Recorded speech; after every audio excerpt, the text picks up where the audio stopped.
Olá pessoal, tudo bem? Hoje eu vim trazer um conteúdo bem interessante para você. Eu vou falar sobre as 4 principais patologias das construções que você precisa conhecer. Se você trabalha na área, se você é um mero curioso, um mero amante da engenharia, da construção civil, você precisa conhecer essas 4 principais patologias das construções até para você evitar que isso apareça nas suas obras aí. Obviamente, eu vou falar tudo nesse vídeo.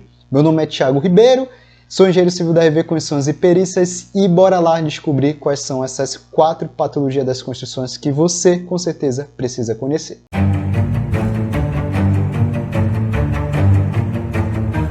Mas antes, como de costume, não se esquece de se inscrever aqui no nosso canal, já curte o vídeo, já deixa o like aqui para que a gente possa continuar criando conteúdo aqui para vocês, que isso dá trabalho. Então, o mínimo que você pode fazer é já se inscrever, deixar o like e deixa a sua sugestão também dos próximos vídeos, que com certeza a gente vai ler aqui e vai fazer. Então, não se esquece, ativa o sininho, se inscreve e vamos lá para o conteúdo. O primeiro problema, a primeira patologia, que eu vou citar aqui, são as corrosões de armaduras. Lembrando que essa ordem que eu vou falar aqui, dessas 4 patologias das construções, elas não estão em ordem de prioridade, Eu só fui colocando mesmo que eu acredito que sejam as mais frequentes, que você precisa conhecer. Então não é ordem de prioridade que uma aparece mais que a outra. Não, é só uma lista normal.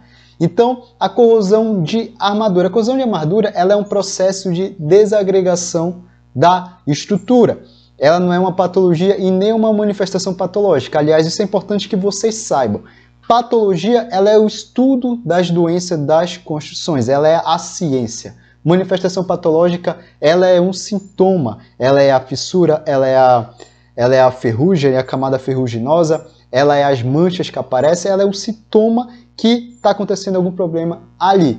E a corrosão de armadura ela não é nenhum nem outro, ela é o processo de desagregação. A manifestação patológica dela são as fissuras, são as manchas ferruginosas, são a ferrugem ali do aço. Então é importante citar isso. Para que venha a acontecer a corrosão de armadura, é necessário um conjunto de fatores favoráveis para que ocorra esse processo. O primeiro fator que precisa ter presente é a presença de água. Precisa ter água para que ocorra a corrosão de armadura. A segunda é simplesmente ar, simplesmente o oxigênio. A terceira precisa de ter uma área anódica. A área anódica é a área que vai corroer, que vai ceder elétrons para a área que também precisa, a área catódica. A área catódica é a área que não vai corroer. E também precisa de um eletrolítico. O eletrolítico é uma solução aquosa existente no concreto. É uma solução que é solúvel em água. É uma solução que existe ali na camada de concreto. Eu explico mais sobre isso, sobre corrosão de armaduras e como acontece no vídeo que eu fiz só sobre corrosão de armaduras que está aqui no canal.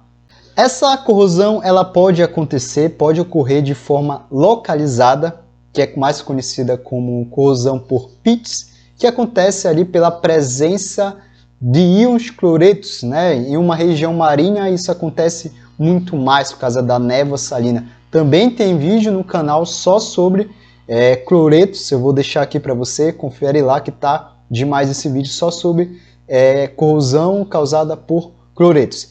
E também, além da localizada, a corrosão ela pode acontecer de forma generalizada. Isso acontece quando diminui o pH do concreto ali para valores menores que 9. E aí acontece uma corrosão generalizada. O concreto ele fornece-lhe uma proteção para o aço, chamada de proteção alcalina. Isso quando o pH está ali entre 12,5 e 13,5, ali próximo. Aí quando baixa de 9, essa proteção acaba, E o aço fica ali desfavorecido, podendo acontecer corrosão, entre outros problemas. Então, essa proteção chamada proteção alcalina é tipo a nossa imunidade. Se for baixa, se baixar a imunidade ali é mais arriscado que o aço fique doente, que a estrutura fique doente como um todo, principalmente por causa da corrosão de armaduras. Como que acontece esse processo de corrosão de armadura? As manifestações patológicas decorrentes do processo de corrosão de armadura, elas acontecem de maneira sequenciada. Primeiro aparecem as manchas superficiais marrons, aparece ali na camada de concreto, a gente consegue ver aquela mancha marrom. Depois inicia a expansão do aço, causada pela formação ali do óxido hidróxido, que são popularmente chamados da própria ferrugem, né? O aço começa a se expandir, começa a aumentar a sua seção, ficando maior do que a seção original do aço, e isso causa a tração, força de tração no concreto, com forças ali superiores a 15 MPa. Só que o concreto ele não suporta, ele não resiste tanto a forças de tração, por isso ele acaba fissurando e aparecem aquelas fissuras ali paralelas, né, às barras da estrutura. A segunda patologia das construções que você precisa e deve conhecer são as fissuras, trincas, rachaduras, fendas, enfim, chame aí como você quiser. As fissuras, elas são os primeiros sinais de que alguma coisa está acontecendo de errado na edificação. E elas podem acontecer ali no começo, né, de uma obra e até no final, finalizando a vida útil ali de uma edificação. Então ela pode aparecer em todo o ciclo de vida de uma edificação, de uma obra. E a gente costuma falar que as fissuras elas funcionam como um aviso. É como a edificação nos fala que tem alguma coisa acontecendo ali. Então a gente precisa ter atenção com essas fissuras. É muito importante diagnosticar bem uma fissura, entender ali as causas, né?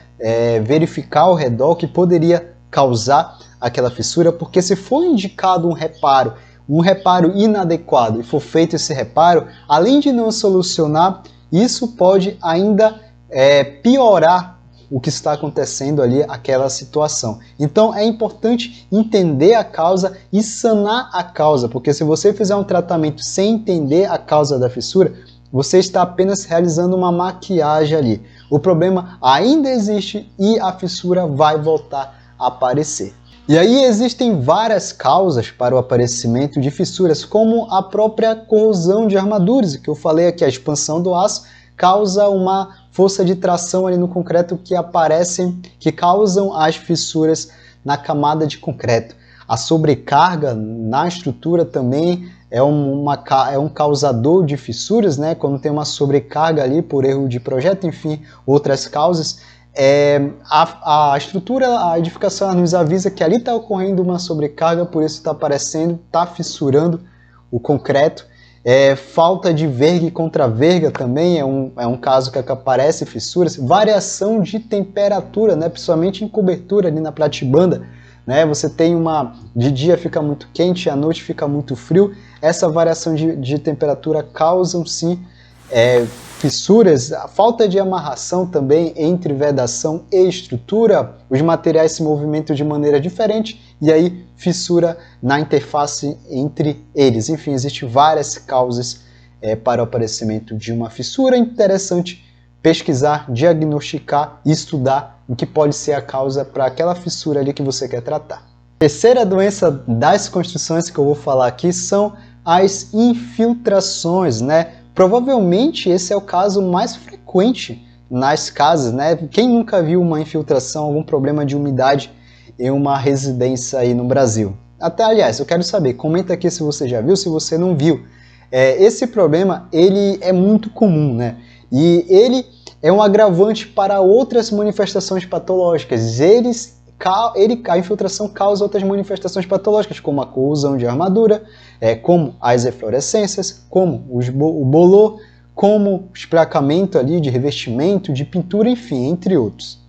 E as infiltrações podem decorrer de vários fatores, né? Como infiltração causada pela água da chuva, né? Que acontece muito em fachada ali, decorrente de erros executivos, como falta de encunhamento, deixa algumas brechas ali na fachada que faz com que a água entre no apartamento e filtre pela fachada. Vapor também, que acontece muito no banheiro, no box, causado pela alta temperatura ali da água do chuveiro, que causa mofo, causa bolor ali no banheiro. Também a umidade no rodapé, umidade ascendente, causada pela subida, pela capilaridade ali, pela subida de água pela fundação, que chega na alvenaria ali, causando manchas no rodapé. Enfim, ela está presente em muitos lugares. Também tem vazamentos, também é importante falar de vazamentos ali da tubulação, das instalações hidráulicas. E como que a gente faz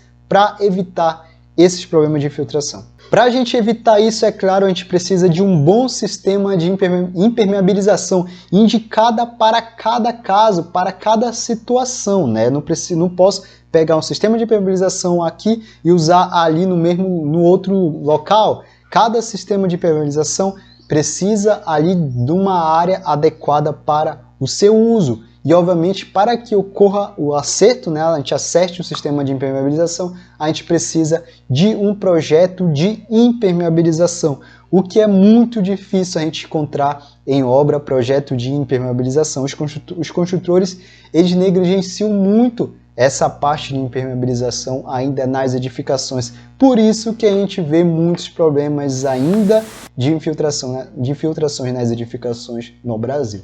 A quarta doença, o quarto problema que aparece muito nas edificações são os desplacamentos cerâmicos.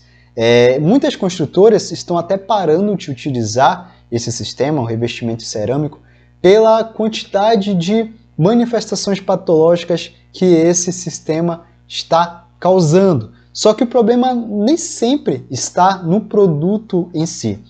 Se o revestimento cerâmico for bem planejado, bem projetado, bem executado e controlado, né, esse sistema, o revestimento cerâmico, ele vai ter uma boa utilização, vai ter um bom desempenho. Só que isso é muito difícil de acontecer. As principais causas dos deslocamentos e dos desplacamentos ali do revestimento cerâmico são causados por erros executivos. Falta de um projeto, né? Falta de um projeto que verifique todas as variáveis que tem ali no momento de execução do revestimento cerâmico, né? Variações de temperatura também. Nas variações de temperatura é muito comum acontecer o seguinte caso, né? De dia fica quente, né?